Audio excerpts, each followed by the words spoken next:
नमस्कार दोस्तों। आज मैं आपको एक पौराणिक पात्र की बेहद रोचक और प्रेरणादायक कहानी सुनाने जा रही हूँ।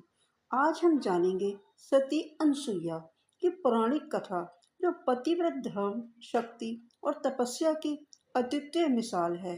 तो चलिए चलते हैं कहानी की तरफ। सती अनसुईया महर्षि अत्रि की पत्नी थी। वे अपने पतिव्रत धर्म और तपस्या के लिए संसार भर में प्रसिद्ध थी।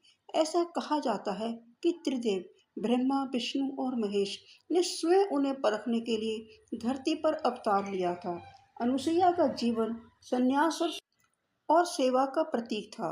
वे अपने पति अत्रि मुनि की सेवा में लीन रहती थी। उनकी तपस्या और पतिव्रता इतनी शक्तिशाली थी कि तीनों लोकों में उनकी महिमा फैली हुई थी। देवताओं की स्त्रियां सरस्वती, लक्ष्मी और पार्वती उनकी कीर्ति सुनकर चिंतित हो उठी और अपने पतियों से बोली, यदि अनुसुईया की महिमा ऐसी ही बढ़ती रही तो संसार में हमारी पूजा कोई नहीं करेगा। ब्रह्मा, विष्णु और शिव ने एक दिन एक साधु का वेश धारण किया और अनुसुईया के आश्रम में पहुंचे। उन्होंने अनुसुईया से कहा, हे देवी, हम 3 सन्यासी हैं, हमें भिक्षा दें, लेकिन एक शर्त है, आप हमें निर्वस्त्र होकर भिक्षा देंगी।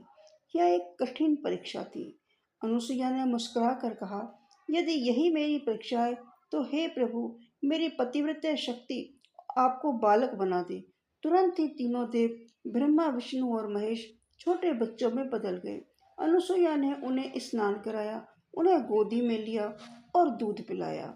जब यह समाचार देवी लक्ष्मी, सरस्वती और पार्वती तक पहुंचा तो वे अत्यंत लज्जित और चिंतित हुई। तीनों देवीगण अनुसुईया के पास आईं और अपने पतियों को वापस देने की विनती करने लगी। अनुसुईया ने अपनी योग माया को हटाया और त्रिदेव पुनः अपने रूप में आ गए। वे अत्यंत प्रसन्न हुए और बोले, हे देवी, हम तुम्हारे पतिव्रता धर्म से अति प्रसन्न हैं। तुम जो भी मांगोगी वह मिलेगा। अनुसुईया ने विनम्रता से कहा, मैं चाहती हूँ कि आप तीनों एक रूप में मेरे पुत्र बने।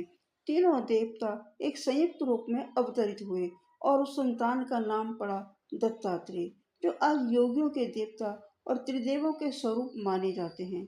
सती अनसुईया की कहानी बताती है कि सत्य, सेवा और पतिव्रता की शक्ति कितनी महान हो सकती है। उन्होंने बिना किसी अहंकार के त्रिदेवों को भी झुका दिया और संसार को दत्तात्रेय जैसे संत का उपहार दिया। दोस्तों, अगर आपको मेरी यह कहानी अच्छी लगी हो तो प्लीज़ लाइक, कमेंट और शेयर करें।